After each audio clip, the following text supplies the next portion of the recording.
I was at Disneyland this week. Actually, Disney World. I was in the Florida branch. They're entirely different. Did you bring a machine gun?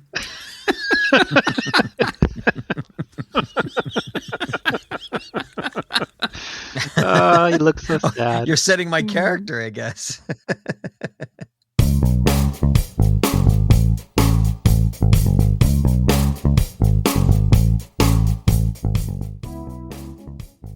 Hey guys, how was your Halloween? Good. Fantastic. Patrick, do you have any trouble at your my house? My neighborhood fears me. That's good. We're the crazy Don't house. go to that guy's house. He's crazy. I got a lot of big dogs, and I bet we're gun and knife and axe enthusiasts. So Wow. Right. All right. How about you, Dwayne? No, all smooth. All smooth. Did you get any sweet tarts? You know what? I stocked up when I saw that there was troubles. Well, we have a hodgepodge, a veritable candy dish of stories this week. I want to start with this governor who was told there was a security flaw in the state website, and the hacker who told him he's trying to prosecute the guy. He's a reporter. This is such an upsetting story. We may not get to any of the rest of the stories. This is the quintessential ignorance story. This is like running onto your porch and yelling and screaming that the house is on fire and them charging you with disturbing the peace. Right. Or trespassing. Yeah. So the crux of this story the crux of this story is weird. Reporter on the website. This is for, I think, Missouri. Yeah, there we go. St. Louis. Yeah. Missouri. Yep, Missouri.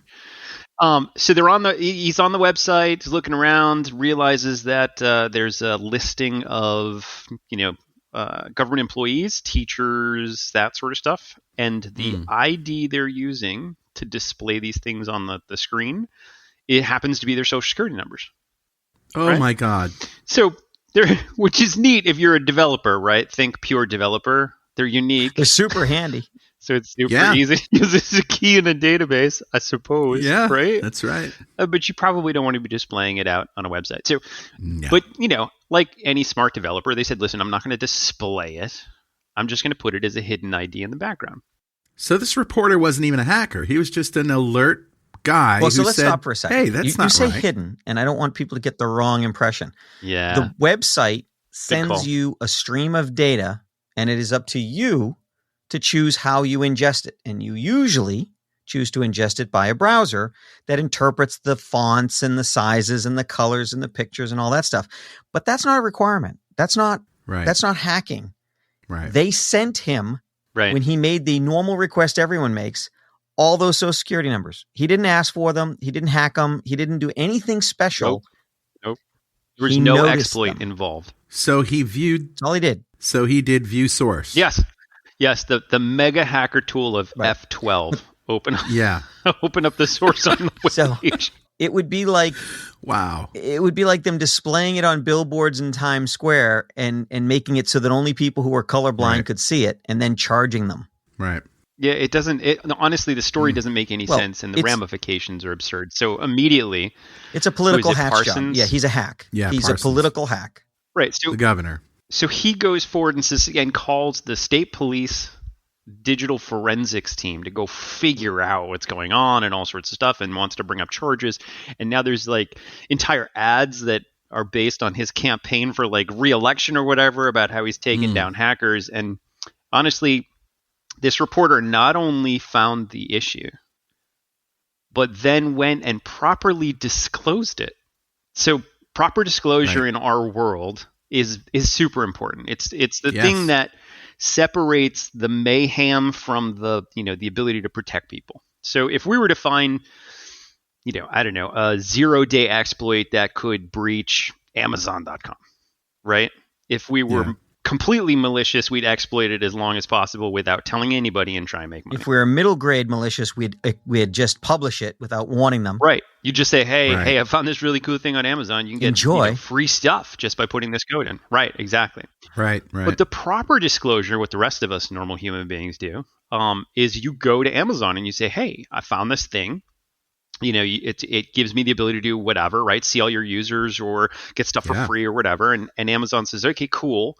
We're going to fix it. After they say thank you. 30 days. The problem... Right. Yeah. Right. And a lot of times that thank you comes with we cash. Had a long history of them not wanting to know. No, I don't know it. If I don't hear it, it doesn't exist, which is, the emotional intelligence of a 3-year-old. You're not talking about Amazon. You're just talking about clients that you bring information that have in to. the past had reactions similar to this governor, who obviously has no understanding of technology of any kind.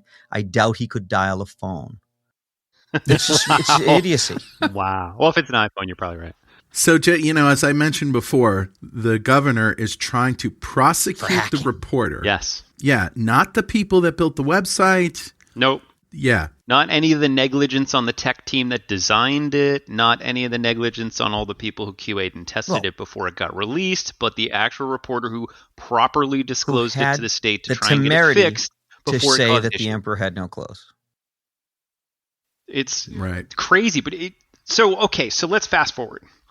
Let's say this goes through and there's some sort of, even if it's just a small fine for this reporter, this poor reporter who decided he would do the right thing and report it.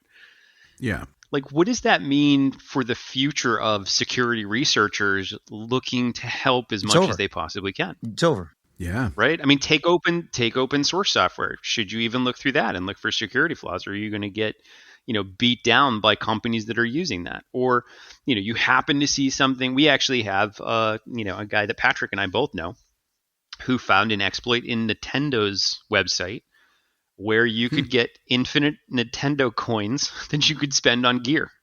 And he reported it to them, proper disclosure, and they fixed it and thanked him and said, we really appreciate you as a member of the community. That's a proper way to handle it.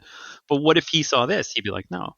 Yeah, we're going to send you a few Nintendo devices. What I think will happen as a thank you. I don't think it would get through any competent court because the arguments are so obvious. Right. Any expert testimony is going to be, no, this is ridiculous. This is like, it would be like charging people for driving on the highway for seeing a billboard because it was displaying something they shouldn't see. Yeah, right. But if I play devil's advocate just for a second and say, wait. We developed this website and we put that as hidden. No, you're not. You still sent it to me.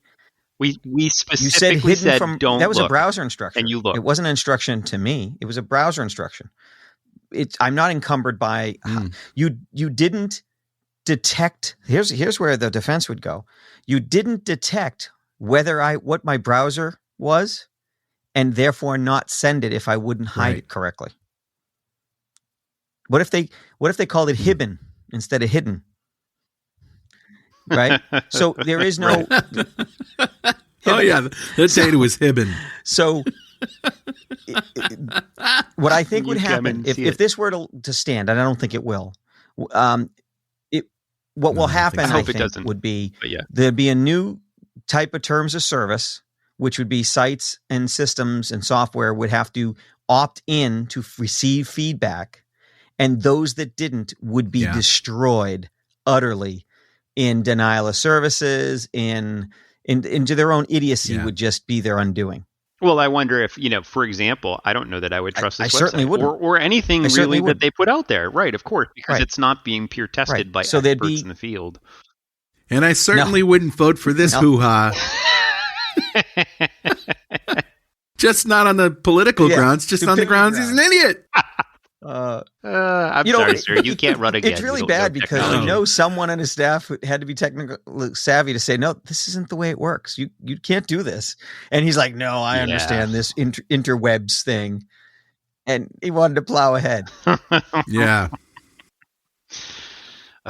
This one upsets me. So something about $50 million. What is that all about? There's like a $50 million price tag attached to this. So the $50 million price tag is around, if I remember correctly, remediation to fixing this issue. I'm not entirely sure why anything would take that long. I'll fix it for $50 million. I bet you will. I know how to do that.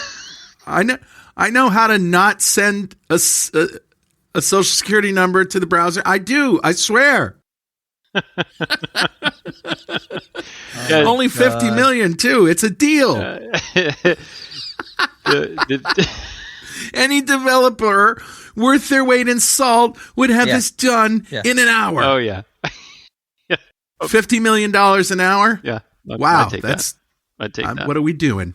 Yeah, maybe developers are way more expensive. Well, no, just think of the buying acumen of someone stupid enough to make this an issue. Oh, there you go. All right. So we move on. This is infuriating me. Yeah. What's next? Let's talk about games. Because games are fun, right? Games are fun. So another interesting attack, and we, on this show we typically try and bring you a couple different things. This, we like to talk about what are the unique things we're seeing that you need to keep an eye on.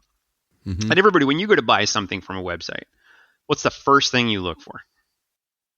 HTTPS. Or that little lock that's in the upper left-hand corner right next to the website, right? That means it's secure. You're purchasing over an encrypted channel that nothing can break. Except for the NSA's quantum insert tools. And if there's too many things that I have to answer and too many pop-ups I have to close, I go somewhere else. Yes, exactly. So ease of purchase and the fact that it's secure. Friction. So unfortunately, there are certain cases where that's not quite enough. Uh-oh. That's not quite enough. And here's why. The SCUF gaming store, so it's a gaming... it's a place where, it's a marketplace where you can buy custom controllers for different types of either consoles or PC or whatever it may be.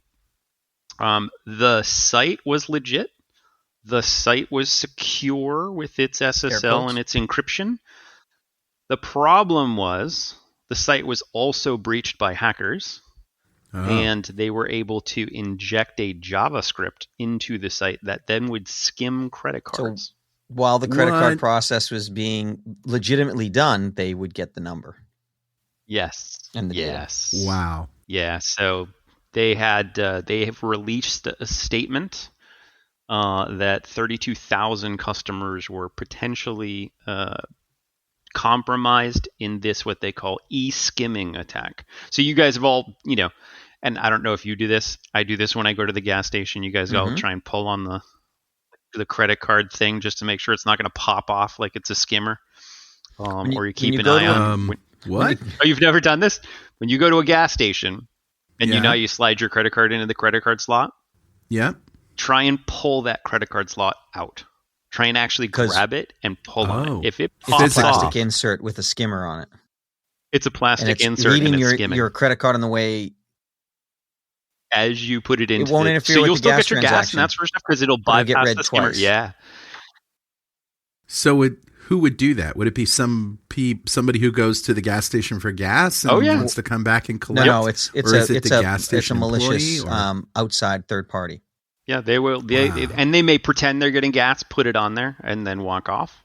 And then you just slide your card in and slide it out, and then later they collect the device, and it has however many cards on it. All right, so that's what skimming is. Well, some waitstaff can also do it. If they have a skimmer in their pocket, they'll take your credit card, put it in their pocket, skim it, and then they'll pull it back out, and it's already scanned. Yep. I got to tell you guys that I have a really great bank. It's a local bank. They have, 12 branches or something, so it's not really small, but it's small enough so that I don't walk in there, there's no turnover, right? I mean, the people that are there. Like, I hated the fact that when I had a big bank and I go and I said, why did this happen? And there was somebody new there and they used the word they to describe what the bank did. And I'm like, wait a minute, who's they? Aren't you they? Aren't you they? And if you're not they, who are you? I want to speak to they. So I have a small bank, right? It's great. I'm on a first name basis with all these people. and yet my card gets stolen and I have no idea where. I mean, we find a charge for $1 from some place in Kentucky. I haven't been to Kentucky in years, right? And we have no idea how this happens. And so what you're saying is it's probably getting skimmed somewhere. Yeah. Yep. One of two things. It's either getting skimmed somewhere, whether that's e-skimming or whether that's, actual skimmers devices. Yeah. Or you've purchased something on a site that happens to store credit cards and they got breached.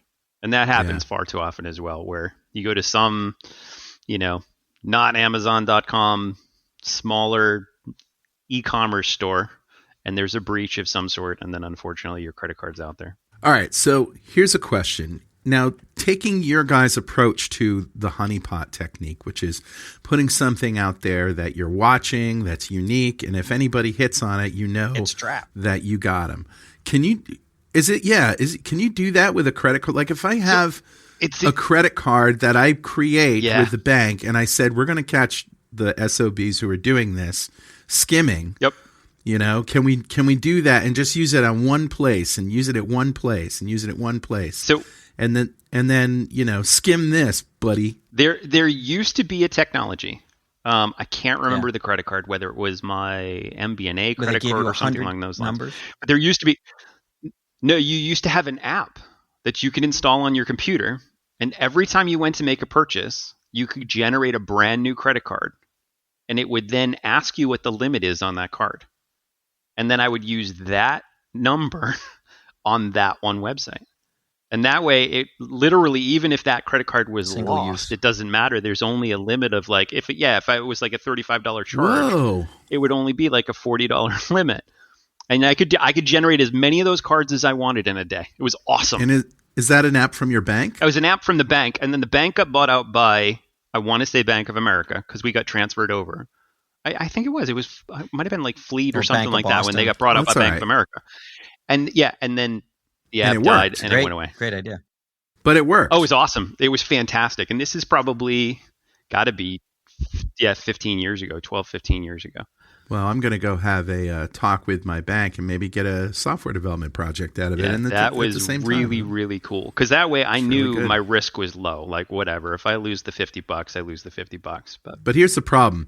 If you use that credit card to subscribe to services like Google, Amazon or Azure or, whatever, and it's a monthly thing that they hit it, when that credit card gets stolen, you have to go through the whole process with each one of these vendors you use it for. Yeah. I love the idea of virtual credit cards. I only use the card for that service, and the rule is. Oh, well, that's not what I'm talking about. I don't. No, I'm just saying. If I you didn't go do the that. way Dwayne I have did, a business credit card, and you say, I'm going to sign up for this service from Salesforce, and it's going to be $100 a month. I'm going to set a monthly limit of $120. And this is I'm only going to use it with Salesforce. So I only have to do this if Salesforce gets breached. No, I get it. I just don't have an app like Dwayne had. You're going to write it, Carl. Yeah. Yes. Yeah, I am. And I really want to know where you're getting Salesforce for $100 a month, because that's awesome. Yeah. Right. All right. Let's move on. And I think we have the title for this week's show, Skim This. Skim that. Mm-hmm. I want to insert. Is WordPress our next discussion point?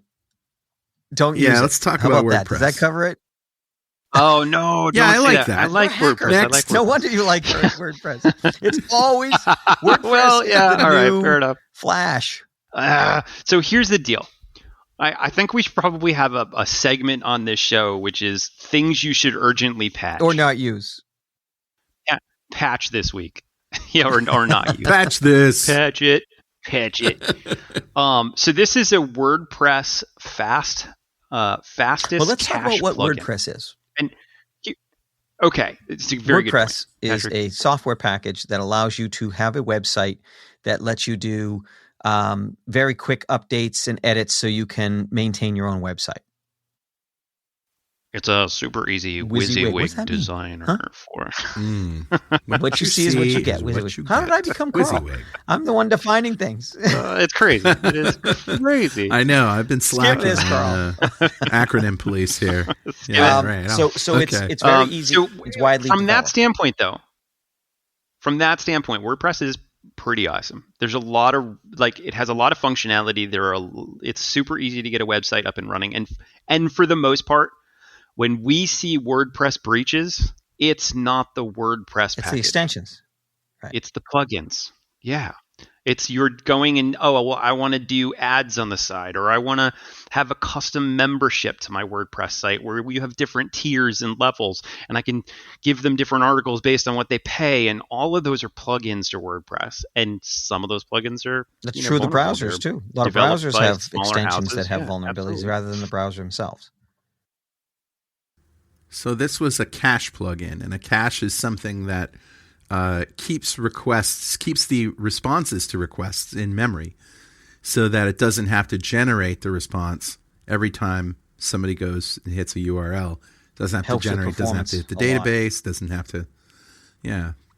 Now it may sound a lot scarier than this. This particular plugin, this fast cache plugin, it is an authenticated SQL injection. Okay. First of all, the word authenticated. Yes. So that means you have to be logged in with a valid account into this site. If you're authenticated, the system knows who you are. Mm-hmm. So you've either breached an account. You have a name badge. Yeah, exactly. So you've either breached an account, you guessed a username and password.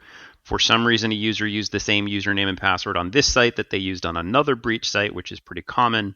But you have to log into the system. Once you log in, though, you can do SQL injection on this particular site to get information. Now, I think we talked about SQL injection before, but if not, I will now. So the classic SQL injection is you're filling out a form. First name, last name, email. Let's say that. That's it. Or maybe just first name, last name. Whatever.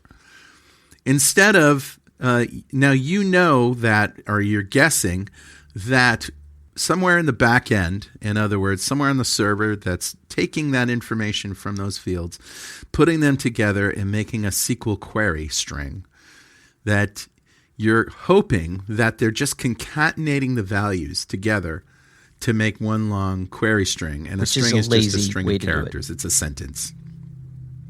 It's a very lazy way to do it, but everybody used to do it. So it would be like an accurate SQL statement might be insert into customers, parentheses, first name, comma, last name, comma, email, parentheses, values, parentheses, and then in quotes, whatever the value is for first name, last name, and email. But what they would do is they would concatenate these things together just by having that first part and then appending to that string whatever is in that first name field.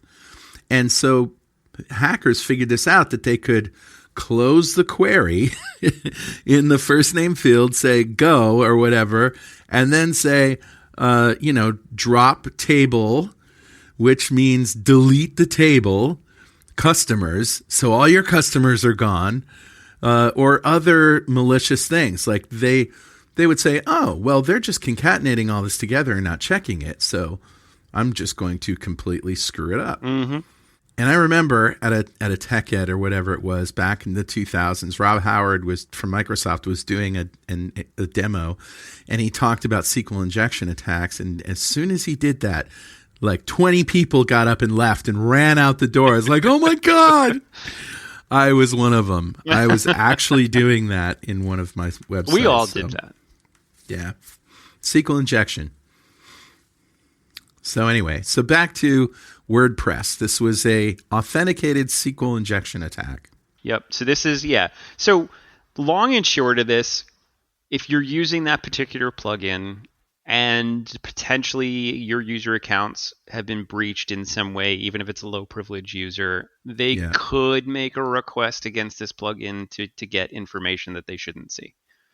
And that could be customer data. That could be running commands on the SQL server, whatever it may be. So there's a few ifs, a few requirements. It's a bad thing if it happens, but it's not a guarantee that it's going to be exploitable.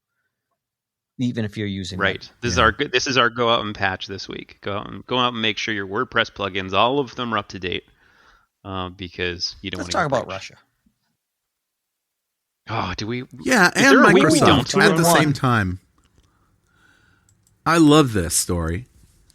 Has two of my favorite things to talk about: Microsoft and Russia. Are the hacking community, the national-driven hacking community, getting busier, or are we just getting better at detecting them?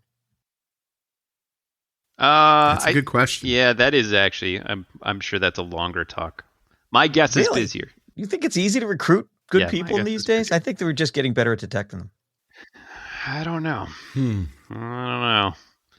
I think we see a severe uptick at this point. There are so many attacks out there going on from so many different angles that it's just you can't swing an internet stick without hitting a piece of malware.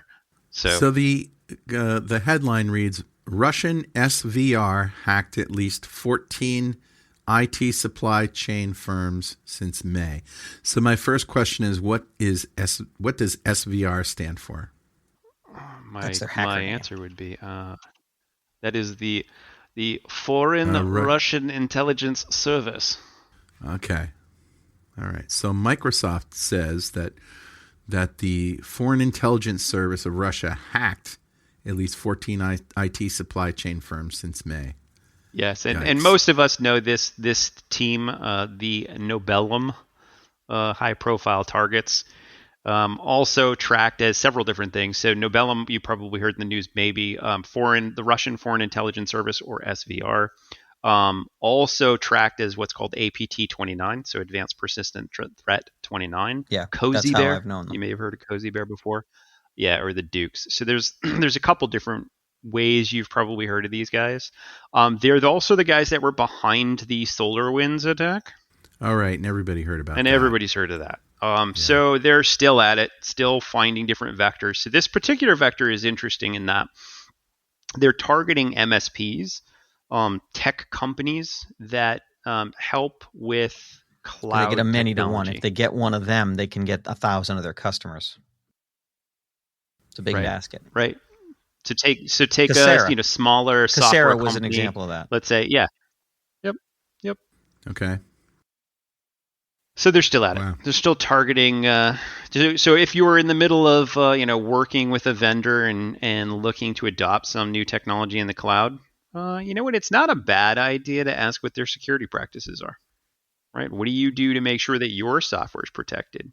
So speaking of cloud, was this hacked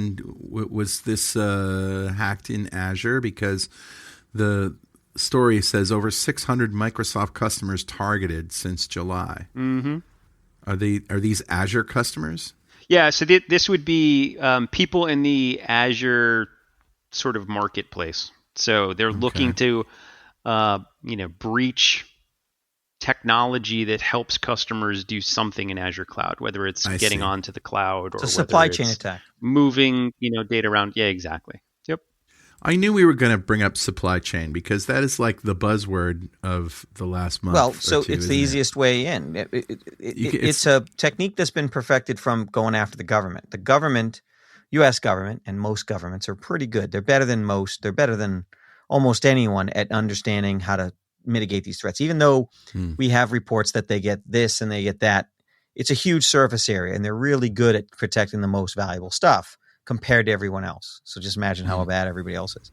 Okay. So the way you get to them is you go through their stupid cousin, which is the supply chain, the contractors who they need Yuri. And who just check a box that says, yeah, I'm secure, and they're not. Right. Yeah, and it's tough because, Azure and Microsoft have to trust the software vendors that are providing real value for customers, right? Yeah. So they go, okay, cool. You want to release a piece of software that's going to help either onboard customers in Azure, whatever it is. We absolutely want you to be a part of this ecosystem. So this Nobelum, team goes, okay, let's hack those IT companies, software companies, MSPs, etc. And then their software will ultimately make it into Azure, which will then ultimately be on-site, integrated in some customer. And at that point, so shows like Magnum PI and the A-Team taught us this, that they always infiltrate the high security castle as waitstaff at the caterer. This is a supply chain attack. 100,000 millennials just said, "What's Magnum PI?" Wasn't the A-Team a movie? A man with a fantastic mustache. A-Team. Insert action spy thing here. It's always I'm coming as the catering staff. Yes. The A-Team's fantastic. Right. Pity the fool. B.A. Baracus. All right. Let's talk Firefox. Yes. Firefox is a browser. You probably have heard of it. Chrome is not the only browser. Mozilla. So if you hear people talking about Mozilla, it's Firefox. Mozilla. Right. So Mozilla blocks malicious add-ons installed by 450,000. So we just talked about this. Add-ons Firefox or extensions. So you get the Firefox browser, you add an extension that does something, saves your passwords, helps you find deals, finds coupons, whatever, and it makes your life better until it doesn't. And these ones don't. These ones, Mozilla found them to be malicious and blocked them, doing a favor for 500,000 users. Do you have any idea what they are? Well, yeah, so they've been removed from the store. What's interesting about these particular add-ons is how they manipulated the Firefox browser. And that's one of the reasons I wanted to talk about this one. So typically, let's say a malicious add-in was found or there's something, security researchers discover something that shouldn't be done. And Firefox goes, oh, you know what we're going to do? We're going to update our browser. We're going to send you the latest browser. It's going to have all the security updates. We're going to make sure that none of those things can happen. Yeah. What these particular add-ons did is they hooked the proxy API. Okay, proxy. Let's define that. So the proxy, just like a proxy in real life, is somebody who does something for somebody. So instead of going to the store, you go to your proxy, which goes to the store. Yes. Now, Carl, define hooking. Hooking? Yeah, okay. It's not what you think. It's hooking means when you insert in code, when you get notified when something happens that you're not supposed to get notified of, and it gives you a chance to get control of the program and do something with it. So if somebody's hooking the proxy, a proxy is in terms of the browser is a piece of software that all requests go through, and then they can do things to determine whether you're allowed to go to that website or not. Whitelist for kids is a good idea of using a proxy server, right? And so when they're hooking the proxy, that means they're getting control when somebody wants to browse somewhere. Yes. Now let's say you're a clever hacker, and you say, well, okay, if I could get notified when somebody goes to browse somewhere, what would be the best thing to keep all these exploits still running? I know. If Firefox goes to update itself and get a newer version, protect them from me. I'm going to hook that call and force it through the proxy. And then, by the way, we don't have a proxy server. We have no proxy on the other end. The request goes to the ether. Which means the request just goes in the ether. It just dies, right? You can never update. Yeah. You can never update Well, Firefox. This is common. If you've ever taken a system or a laptop that someone's carelessly browsed with and tried to clean it up, you try to run control panel or computer management, it just fails. You can't run task management because they're trying to protect themselves. They're trying to fight the things that you could do that would prevent them from doing their business. Is that why my Windows 10 start menu doesn't respond sometimes? Most of the time. It sucks. Entirely possible. So recommendation here, if you are running Firefox, go and make sure it's at the latest version. If it continually keeps telling you to update and you click update and it's not updating, just go to Firefox's website, download the latest version, run the update. Yeah. And that'll bypass that. Because usually these things generally update themselves when you close them and open them again. Yep. Yeah. Yep. Yeah, and I know, like, I have the tendency, I'm sure you all do too, where I keep a bazillion tabs up and running all the time, and eventually I'll see Chrome go, hey, listen, click the update button, we're going to close everything. Right. We'll save where you were, and then we'll bring it on back. But if you continually see that update, you absolutely want to go out and make sure that you download it directly from the vendor. I would not use that Firefox browser to then go find Firefox, because who knows if they're even redirecting you to the right Firefox. If it were me, and I were the hacker who did this, when you go to Firefox to download the latest Firefox, I would redirect you to something that looks like Firefox and then give you even more malware. That's what I would do. That's just me. So that's just me. There's always no idea what you will do. It's always a little blueprint for all the bad guys out there as to what. Yeah, exactly. Yeah. More career advice from Dwayne LaFleur. Let's talk about something that might surprise everyone but Dwayne. So a group in Tel Aviv decided to try to see how secure our Wi-Fi was, and they found that of a sampling of 5,000 Wi-Fi networks, they were able to crack 70% of them. 70%? By got the password. You mean... and could join that network. Got the password. So I'm not surprised. I'm surprised. I mean, I think that I would be surprised that 30% withstood the level of attack they could have proposed, but I don't know how long they ran the cracker or how aggressive they were. Yeah, and honestly, it wasn't even super aggressive, and it was run on a laptop, and it was run against a word list. Oh, they use RockU. So they used RockU. They also used a lot of digits. So we find different places in the world use different types of passwords, right? So in a lot of the sort of Asian markets, it's usually numbers, right? Here, it's similar. It's a lot of 10-digit numbers that are out there. So real simple for you to iterate all of the, 8-length, 10-digit, 8-length numbers, 9-length numbers, 10-digit numbers, etc., and try and find those passwords. What's interesting with this is, it was able to get 5,000, if I remember correctly, 5,000 Wi-Fi network hashes, handshakes. So the way this works is when you go to connect to your router, your home router, your office, your Starbucks, whatever, there's a 4-way handshake that happens back and forth between your client and the access point. Typically, you need at least 2 pieces of that handshake, the EA poll handshake, to then distill it down into a passphrase that you can, or into a hash that you can then try and crack. I believe in 2018, there was a new method created where you don't even need that anymore. You just need one of the 4 EA poll handshakes to go out and then crack that, and then you can go and try and crack the password. But it's fascinating how fast it is. We should talk about the pineapple, which I first heard about from Troy Hunt. Yes. And the pineapple is a $100 device. Anybody can buy it. Anybody can use it.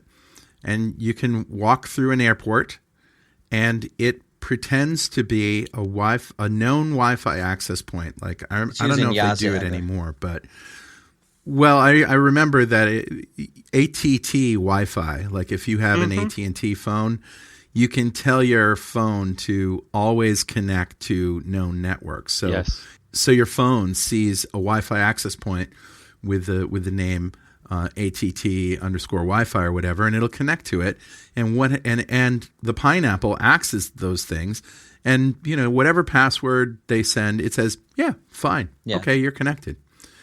And then what happens after you connect to Wi-Fi? You're going to get your latest email, your latest Facebook, all your Twitter account, like all the accounts that are constantly trying, once they have an internet connection, to go get the latest stuff, they all connect and they log in. And now the pineapple guy has your email password, has your Twitter password, your Facebook password, and all that stuff. Because you're right. And Troy's done a great job of bringing this to light. But there's a few caveats. Wireless security is kind of a very, very important topic to Dwayne and I. So the Wi-Fi pineapple is great for hobbyists, and it's great for areas that don't have 5,000 networks. If you try to run it We've weighed it. We've measured it. Yeah, it's great found it for playing around with this stuff. But it is a risk. It is dangerous. But here's the things to remember so that people don't run from screaming from the room. If you have a weak password, a Wi-Fi Pineapple makes it easier for a lower tech person to capture it. But if you read this article, they used a laptop running Ubuntu with a $50 network card. So it can be done with any hardware. They just shrink wrapped it and use open source software. Once you get that hash, it then comes down to how complicated the password is, how long the password is, and how good your cracking abilities are. So for example, we've got a crack cluster that's pretty boss. It's probably 3 billion passwords a second. That's a lot of passwords, whereas a laptop isn't going to get anything close to that. But if you have a hash of your Facebook password, they could just take that, log into Facebook with it. Yes. Right? Yeah, so there's a couple different ways to do that. So let's say I log into this wireless access point. And now we're bad hackers, let's say. And we sit outside of a Starbucks, but just far enough away so we're away from the wireless, and we spin up our own Starbucks AP, and people connect to us instead of the actual Starbucks AP. Right. And now we can see traffic. But one of the challenges we're going to run into is all that traffic should be SSL, so it should be encrypted, right? So I have a couple strategies now as a hacker. I could downgrade you, which is SSL, usually called SSL strip. There are ways for me to say, hey, I know you wanted the secure page, but why don't you go to the HTTP page instead? And that's one of the reasons we say look for that lock, because that's what one of the things I'm going to try first is to downgrade you to no SSL so I can see all the traffic. Right. And then I establish when Troy first popularized the Wi-Fi Pineapple, which was years ago, that was absolutely the state of the art. That was definitely a way you could do things. There are many, many, many mitigating defenses now that prevent SSL strip from working. Good. It's not a lock. So you're talking about the hash for your Facebook, and I wanted to go back to that. The hash we're talking about is for the Wi-Fi password to join the Wi-Fi network. You still have the SSL of Facebook to deal with. And it is. Which is hard because a lot of them are using, EV search and HSTS and all sorts of two-factor authentication. Yeah, exactly. So with those mitigations in place, like your Facebook app and your web browser remember what the certificate for Facebook looked like if you had been there before. So when you go to connect to one that's not the same, even though it may say it's Facebook, it's going to complain. That doesn't mean you can't get hacked. Any site. Right. Because there are all sorts of ways to rip apart a device that's on your network.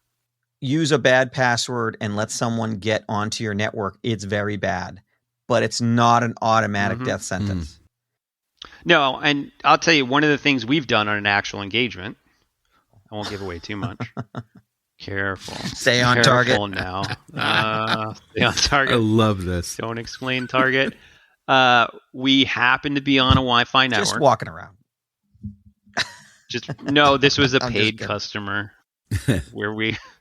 and for that particular engagement, we noticed that all of the traffic was done over SSL, except for ad traffic. So you go to these pages and you see all those ads on the side.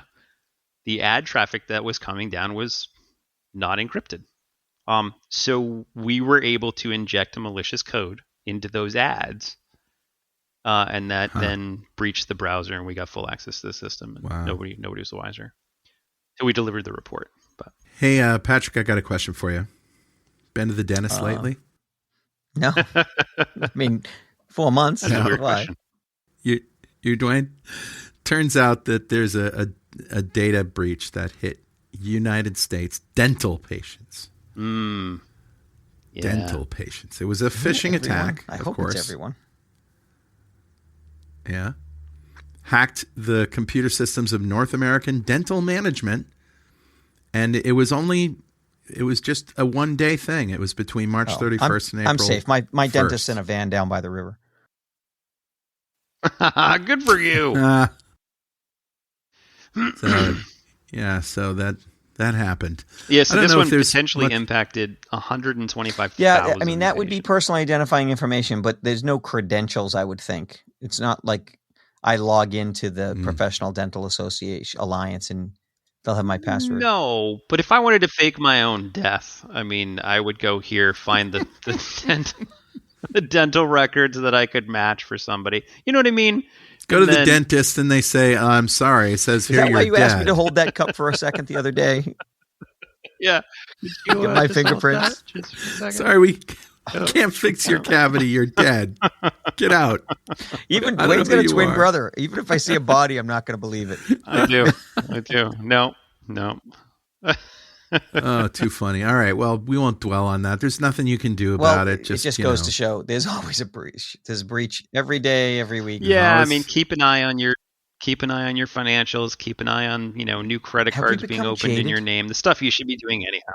I got an email because I'm the administrator of my email domain, and I get emails that are addressed to people that don't exist at the domain. Right now, they could have been legit, and somebody just mistyped the domain or whatever, but this one had image attachments, and so completely deleted that. You don't even open it in the browser. You don't even open it in Gmail. We use AppRiver as a first line of defense, and other lines after that, because the biggest problem is if someone comes in through phishing, and even though we're a zero trust environment, we don't have shares and things like that people go to. You still don't want them. You don't want anybody inside your system. And the easiest way to get to somebody from the outside is through email. All right. Now let's go to pure drama. This is the one we've been waiting for. The dark web drug busts. Dark web.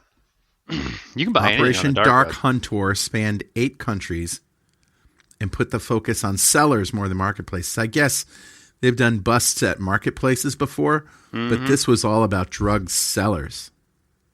They got 20 servers in Moldova and Ukraine. Yeah. Yeah, it's I don't know if you guys frequent the dark web. Only on Thursdays.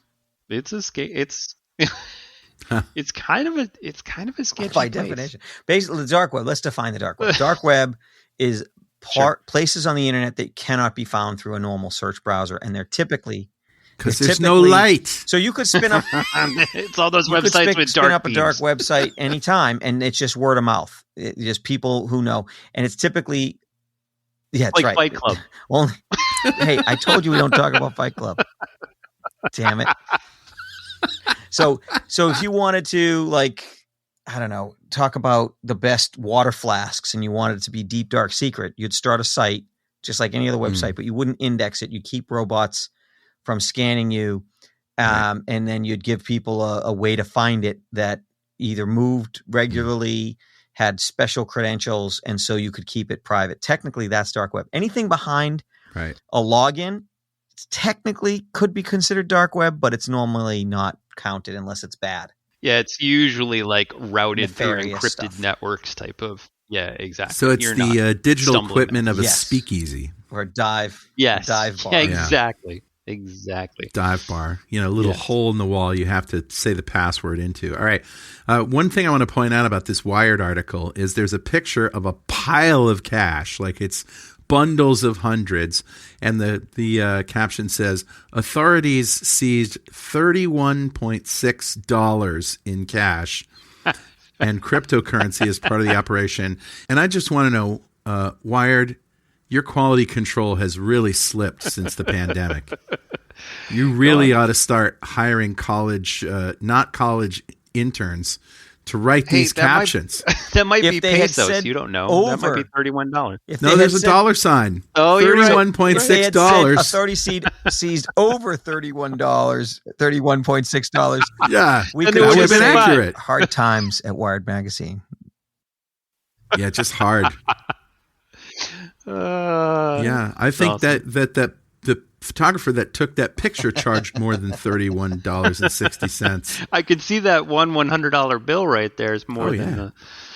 Oh, that's awesome. Yeah. All right. Well, the good guys won that time. That's really cool. Woohoo! And I think that's it. Long episode, but a lot of good stuff to talk about. There was a lot. Yeah, there was a lot this week, and there was a lot of ire for governors who don't know what they're doing. Yeah, that's true. All right, guys. Let's hope we have enough to talk about next week. I'm sure we will. I have faith. I do too. Yeah, bad things are coming. All right. I'll see you guys. See ya. Bye-bye. Thanks, guys.